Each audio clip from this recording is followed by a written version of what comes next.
It was 6 o'clock on a Saturday morning when my front door creaked open. At first, I thought I was dreaming or worse, about to become the headline of a true crime podcast. But no. Standing there with two overstuffed suitcases was my unemployed younger sister, Madison, wearing that smug little smile I knew all too well. "I'm moving in," she said, like she was announcing the weather. Before I could even ask what in the world was going on, my phone buzzed. It was Mom. "Oh, by the way," she said casually, "we're doubling your rent to help cover expenses. It's still cheaper than market value." I told her fine, I'd just move out. She laughed, actually laughed, and said, "Suit yourself. I'm Lauren. I'm 27, and I teach at Riverside Private School. The kids can be a handful, but I love every chaotic second of it." 5 years ago, just after graduating college, Mom had offered me what I thought was a dream deal. "Lauren, honey," she'd said over coffee at our old oak kitchen table, "you remember Aunt Diane's apartment? The one she left me in her will?" Of course, I remembered. I'd spent countless afternoons there as a kid, listening to Aunt Diane's stories while eating her legendary oatmeal cookies. The place was in a beautiful neighborhood, only 2 blocks from the school where I'd just been hired. Instead of renting it to strangers, Mom offered it to me for $800 a month, 20% below market rate. It felt like a blessing. 2 bedrooms, a decent kitchen, and I could walk to work. I moved in without hesitation. Over the years, I turned that apartment into my sanctuary. I worked overtime, saved every spare dollar, and poured it into renovations, gleaming hardwood floors, fresh paint, a completely updated bathroom. I splurged on a deep-cushioned sectional, a solid wood dining set, a king-size bed with a memory foam mattress, and even a 65-inch smart television. Mom would visit every few months and gush, Aunt Diane would be so proud. The only hiccup in my otherwise peaceful life was Madison. At 23, she still lived with Mom and Dad, supposedly finding herself. In reality, she slept until noon, went out with friends, and avoided anything resembling employment. And I like a fool kept bailing her out. Maxed out credit cards? I paid them off. Girls' trip to Miami? I handed over the cash. Just last year, she whined about her ancient iPhone 11. I dropped $1,200 on a brand new iPhone 14 Pro just to shut her up. But lately, family dinners had gotten tense. Madison would stab her mashed potatoes like they'd personally wronged her and complain about living at home. "I need my independence," she said one night. "Then get a job and move out," I told her, keeping my tone even. She rolled her eyes. "You just don't understand." Dad fidgeted with his napkin, and Mom quickly changed the subject to my students, like the conversation had never happened. Fast forward to that fateful Saturday. Madison's suitcases were in my living room. She'd already claimed my master bedroom and started rummaging through my closet. That's when Mom dropped the bomb. Madison wouldn't be paying a cent. I would. And starting next month, my rent would jump from $800 to $1,600. It was clear my years of loyalty and investment meant nothing. They wanted me out, just so Madison could move in rent-free. I smiled to myself, because I knew something they didn't. If they thought I was going to leave behind my $15,000 worth of furniture and upgrades, they were out of their minds. And that, right there, was the start of my little revenge plan. That morning still plays in my head like a scene from a bad sitcom, only it wasn't funny. I was jolted awake by the sound of my front door unlocking, then swinging open. My pulse spiked, my body frozen for a split second as my brain ran through every worst-case scenario. I crept toward the hallway, phone in hand, ready to dial 911. The footsteps grew louder, and then I saw 2 massive suitcases parked right on my entryway rug. And there she was, my sister, Madison, standing in the middle of my apartment like she'd just stepped into a hotel suite she'd booked months in advance. "What the hell, Madison?" My voice was sharp, the kind that could snap a chalk stick in half. I was still in my flannel pajama pants and an old college sweatshirt, hair a mess, heart pounding. She gave me this breezy little smile. "Oh, hey, Lauren. Didn't mean to wake you." I stared at her. "Didn't mean to wake me? It's 6 in the morning. On a Saturday." "Yeah," she said, dragging one suitcase toward my hallway. "I figured it was better to get here early. Beat the traffic. I followed her like I was in a trance, still trying to piece together what in the world was happening. Get here early for what exactly? To move in, obviously. She said it as casually as if she'd just announced she was making toast. I blinked at her. Move in? What are you talking about? She glanced over her shoulder. Mom said it's fine. She gave me a key. That's when the bottom dropped out of my stomach. She gave you a key to my apartment? Madison actually had the nerve to correct me. Well, technically, it's Mom's apartment. She owns it. I stood there, gripping my phone so tight my knuckles ached. Madison, I've been paying rent for 5 years. I've renovated this place. I've bought every stick of furniture. This is my home. She shrugged like it was no big deal. Relax. We'll be roommates. I'll take the master bigger closet, better light. You can have the smaller room. You'll hardly notice I'm here. I could feel my blood pressure climbing. Oh, I'll notice. Trust me. While she started nosing through my bedroom like a bargain hunter at a yard sale, I stepped into the kitchen and called Mom. She answered on the 4th ring, her voice groggy. Lauren, why are you calling so early? Because your younger daughter just showed up at my apartment with suitcases saying you told her she could move in. Care to explain? There was a pause, then Mom's chipper voice kicked in like this was all perfectly reasonable. Madison needs her independence, and this way she's out of our house, but still close to family. It's the perfect solution. Perfect for who? I asked. For everyone, she insisted. You have a good job, steady income. You can cover the rent while Madison gets on her feet. My jaw dropped. Wait. You mean she's not paying rent? Of course not. And speaking of rent, I've been meaning to raise it. Starting next month, it'll be $1,600. That was double what I'd been paying and more than the going rate in my area. You do realize I could get a better apartment for less than that, right? Her tone turned icy. If you want to move out, that's your choice. Madison's friends are ready to pay full price if you leave. It felt like 5 years of loyalty had just been tossed in the trash. I stared at my living room, at the sofa I'd worked overtime to buy, the coffee table I'd restored by hand, the custom curtains I'd picked out. And in that moment, I knew if they thought they could shove me out and keep everything I'd built, they had another thing coming. That was the instant I decided I'd move out, all right. But I was taking everything with me. I couldn't even process the audacity. She waltzed in like she was claiming a prize she'd won in a raffle. My mind was scrambling between disbelief and fury, but all I could focus on was the sight of her dragging those suitcases deeper into my space. Madison, you don't just show up and move yourself in. You didn't knock, you didn't call. What made you think this was okay? She didn't even slow down. I figured I'd just come in. Mom said it was fine. Fine? I repeated, my voice rising. You mean Mom just handed you a key? Madison looked over her shoulder like I was being dramatic. Well, it's not technically your apartment. Mom owns it.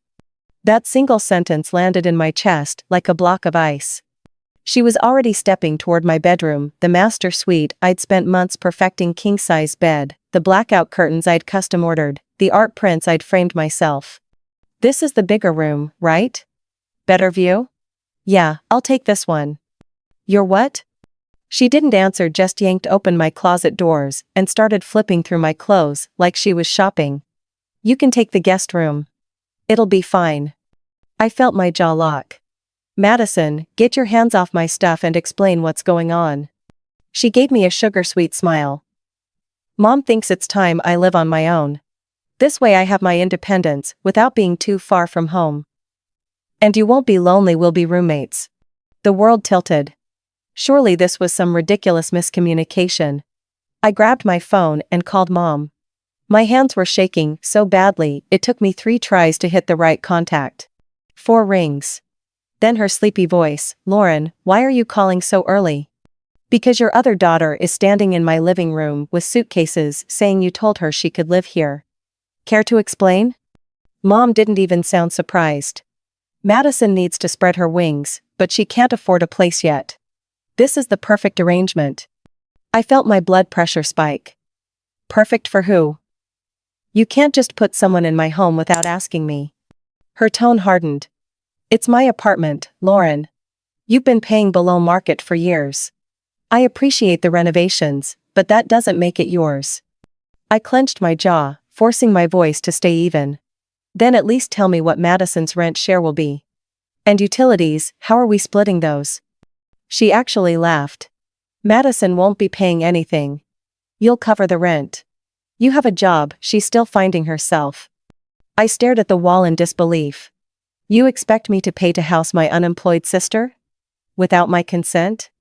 That's life, she said flatly. And since we're on the topic, I've decided to raise the rent. Starting next month, it'll be $1,600. The number hit me like a punch. You're doubling it. And that's above market in this neighborhood. She didn't flinch. Rates have gone up. If you can find somewhere else for less, that's your choice. I took a deep breath, the kind you take before saying something you can't take back. So basically, either I bankroll Madison's freeloading or I leave. There was a pause. If you put it that way, yes. The message was clear. Years of loyalty, thousands poured into this apartment, all erased in favor of enabling Madison's permanent vacation from adulthood. I didn't tell her then, but in my head, the decision was already made. I wasn't going to be bullied into subsidizing my sister's laziness. If they wanted me out, fine, but I'd leave on my terms. And I wouldn't leave behind a single thing I'd worked for. Mom's words kept echoing in my head like a bad song. You can't shake Madison's friends would happily fork over $1,600 without complaining. It was the kind of casual cruelty that hits harder than yelling. 5 years of my sweat, savings, and heart poured into this place, and she was ready to toss me aside for a trio of freeloaders with louder voices and deeper pockets.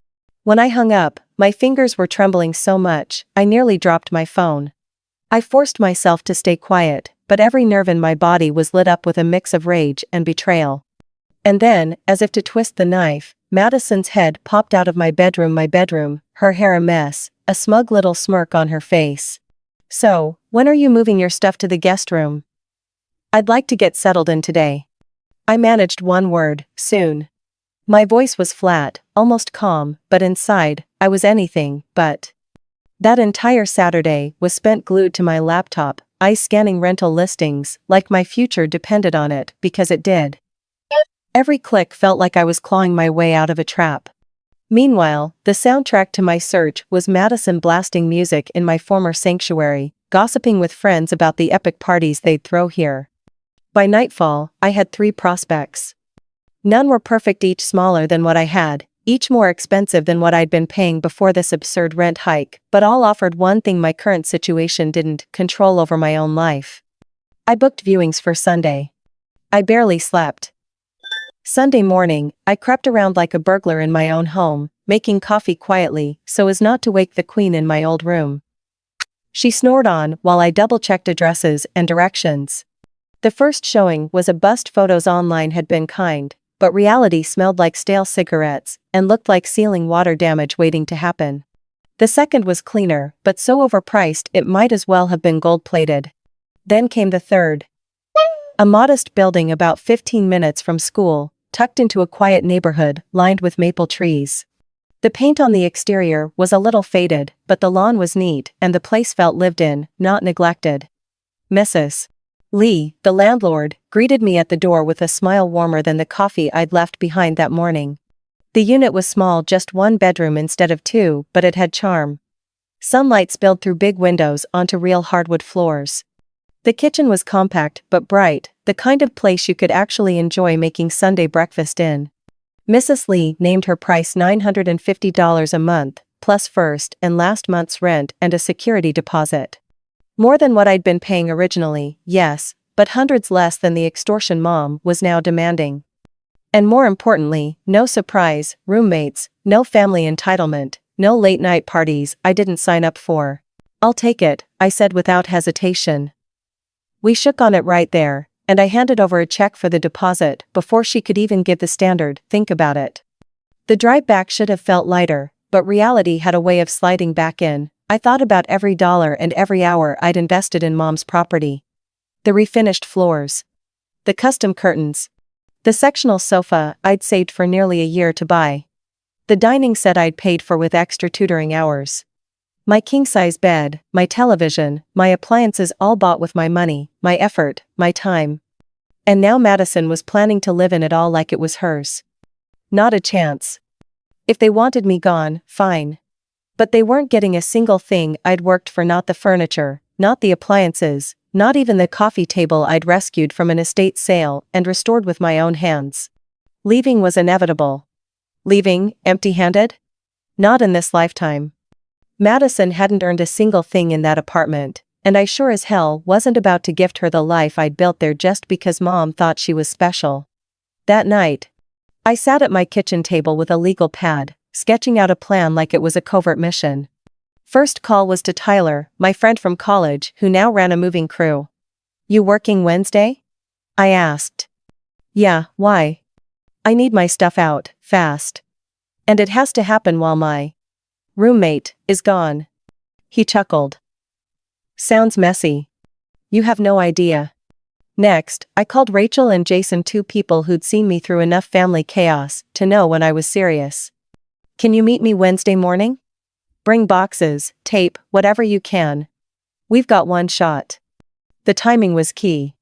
Madison had a routine. Around 10 a.m., she'd waltz out the door in those oversized sunglasses I bought her for her last birthday, heading to the mall or some overpriced brunch spot.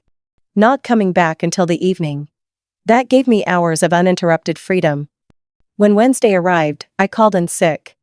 Sure, I felt a twinge of guilt lying to my principal, but this was survival mode. I stood at the window, coffee in hand, and watched until she strutted down the sidewalk, phone in one hand, purse swinging like she owned the block. The second she disappeared, I grabbed my phone. "She's gone," I told Tyler. Go time. Rachel and Jason showed up first, armed with flattened boxes, thick rolls of packing tape, and a no-nonsense determination. We moved quickly, wrapping my sectional in heavy blankets, boxing up my kitchenware, unplugging the big screen television, sliding my dining set out the door. Rachel raised an eyebrow when I lifted the microwave off the counter. "Seriously? You're taking this too?" "I bought it. She can figure out how to heat her leftovers without my help." One by one, the pieces of my life disappeared into the truck: my king-size bed, the dresser I refinished myself, the coffee table I'd rescued from an estate sale. Even the newer appliances I'd purchased to replace the ancient ones that came with the place. The only things I left behind were what truly belonged to Aunt Diane: the old oak dining set, a battered dresser in the guest room, and a few knickknacks I had no attachment to. Everything else? Mine. Tyler's crew worked like pros. In less than 3 hours, the apartment was stripped bare. I did a final lap through each room, the emptiness echoing under my footsteps. It should have been bittersweet, but all I felt was a clean, sharp relief. I followed the truck across town, the late morning sun streaming through my windshield. Mrs. Lee met me at the curb, keys in hand, her smile soft and genuine. "Welcome home," she said.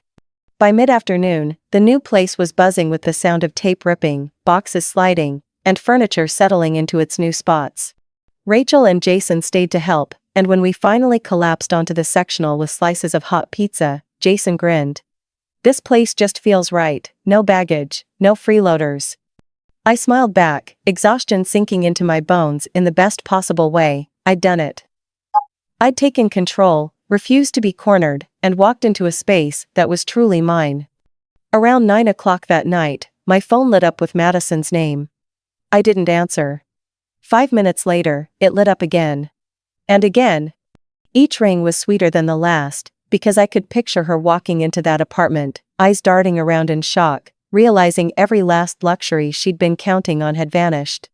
And I was sitting miles away, glass of wine in hand, loving every second of it. At 9:30, my phone lit up again, this time with Mom's name. I took a deep breath and swiped to answer. "Lauren, what the hell did you do?" Her voice was sharp enough to cut glass. "I moved my furniture to my new apartment." "You can't just take everything." "Why not?" "I bought it. Every single piece." Her tone shifted to outrage. "But Madison has nothing to sleep on. Not even a couch." "That sounds like Madison's problem, or yours, since you decided she should live there. You're being vindictive and selfish." "I'm being practical. I found my own place. I'm moving out exactly like you told me to. There was a pause, then her voice came back colder. Fine. I'm glad you're gone. Madison's friends are moving in next week, and they'll pay full rent without all this drama. You've shown your true colors. My true colors? Mom, you chose Madison over me. You threw away 5 years of me being a reliable tenant and a good daughter just to enable her lazy lifestyle. She's trying to find herself. She's 23 years old. When I was 23, I had a job, paid my own bills, and didn't expect anyone else to bankroll my life. Letting her live rent-free isn't helping her, it's keeping her stuck. Her voice went icy. Don't lecture me about parenting. I'm not lecturing. I'm done. Enjoy dealing with Madison and her friends. I hung up, blocked her number, then blocked Madison and Dad, too. No more late-night guilt trips, no more angry voicemails. That night, I slept better than I had in months, curled up in my own bed, in my own apartment, surrounded by peace instead of drama. 8 months slid by, and I almost forgot what it felt like to be pulled into constant chaos. My mornings became sacred, hot coffee in my sunny kitchen, getting ready for work without anyone hogging the bathroom or blasting music. My commute was a bit longer, but worth every extra mile for the quiet. I didn't miss family dinners. I didn't miss Madison's constant, "Can you send me?" texts. I definitely didn't miss Mom's passive-aggressive comments about my life choices. For the first time in years, I could breathe. Then one Saturday afternoon, I ran into Aunt Linda, Dad's sister, at the grocery store. We'd always gotten along, and she'd wisely stayed neutral during the apartment fiasco. "Lauren, honey," she said, wrapping me in a hug. "I'm doing great, Aunt Linda. How about you?" She glanced around the aisle like she was checking for spies. "Can we talk privately for a minute?" We moved over to the coffee shop section in the store, sliding into a booth. She looked like she was weighing every word before speaking. "What's going on?" I finally asked. "Well." She hesitated, then lowered her voice.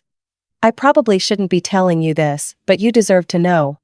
Your mom's having problems with that apartment." I kept my expression neutral. "What kind of problems?" "It's those friends of Madison's who moved in.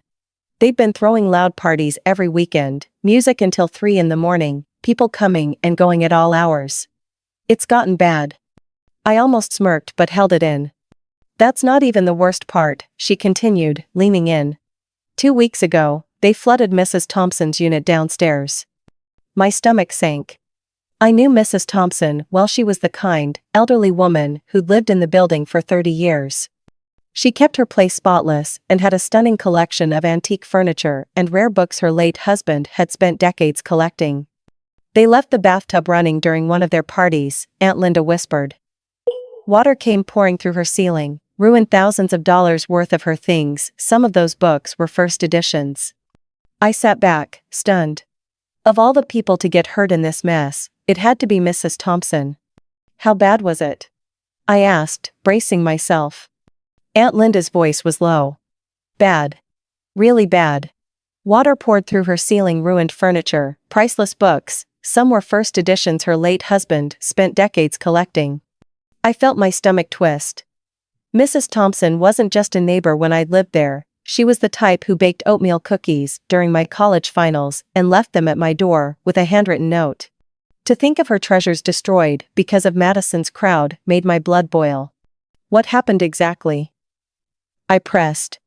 "From what I heard, Madison's friends were throwing a party. Somebody left the bathtub running, and they were too drunk to notice until water started cascading into the unit below." My hand tightened around my coffee cup. "You're kidding." She's demanding $20,000 in damages and says she'll sue if your mom doesn't pay. She's got everything documented, photos, receipts, the works. $20,000. The irony hit me so hard I nearly laughed. Mom had schemed to squeeze an extra $800 a month out of me, only to land a bill 25 times that size. "How do you even know all this?" "Mrs. Thompson called me. She knows we're related and wanted to see if there was any way to reason with your mom before going to court. But your mom's telling everyone it's not her problem since she wasn't the one who turned the water on. Unfortunately for her, Mrs. Thompson's lawyer says the landlord is on the hook for the actions of her tenants. We chatted a few more minutes before Aunt Linda had to leave, but the conversation stuck with me for days. I did feel awful for Mrs. Thompson, but honestly, I wasn't shocked. Madison had never been taught accountability, so why would her friends act any differently? 2 days later, my phone rang from a number I didn't recognize. I almost let it go to voicemail, but some instinct told me to answer. Lauren, Mom's voice came through, a little too sweet. Listen, I need to talk to you. I didn't hesitate. We don't have anything to talk about. Lauren, please. We're in some financial trouble, and I was hoping you could help us out just until we get past this rough patch. She wasn't going to say it, she was going to dance around the flooding disaster like it never happened. Let me guess, I said flatly, this wouldn't have anything to do with Madison's friends turning Mrs. Thompson's apartment into a swimming pool, would it? Silence. How did you find out? She finally asked. Does it matter? You made this mess when you replaced me with Madison and her irresponsible friends, now you want me to bail you out? Lauren, we don't have $20,000. That's not my problem. Please, honey, I know we've made mistakes, but we're still family. Family? You doubled my rent, told me I could leave if I didn't like it, and chose Madison over me without a second thought. Now, you're paying the price for it. We didn't kick you out, you chose to leave. I left because you made it impossible to stay. And now Madison's friends are making your life miserable. Funny how that works, isn't it? You're being cruel. I'm being honest. You've enabled Madison her whole life. Don't act surprised, she surrounded herself with people just like her. You made your bed, now lie in it. So, you're not going to help us? Not a chance. Figure it out the way I had to. And with that, I hung up and blocked the number. Again. Months passed. Could things with my family ever be repaired? Maybe.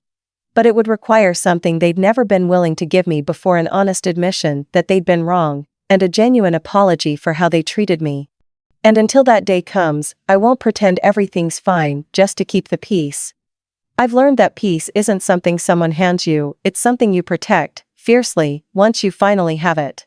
This story carries powerful lessons about self-respect, boundaries, and the courage to walk away from toxic family dynamics.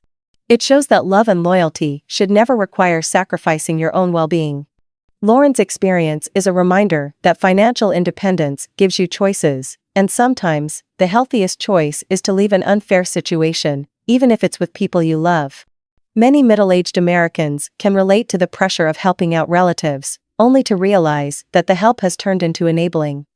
The moment Lauren took back control physically, financially, and emotionally, she reclaimed her peace of mind. It also highlights that boundaries are not punishments, they're protections. When family members refuse to respect your effort, property, or contributions, standing firm is not cruelty, it's self-preservation. The long-term reward isn't just freedom from drama, but the confidence that comes from knowing you can build a life on your own terms. In the end, peace isn't given, it's earned by making hard choices and refusing to let others dictate your happiness. This is a reminder that your time, money, and energy are valuable, and you have the right to decide who truly deserves them.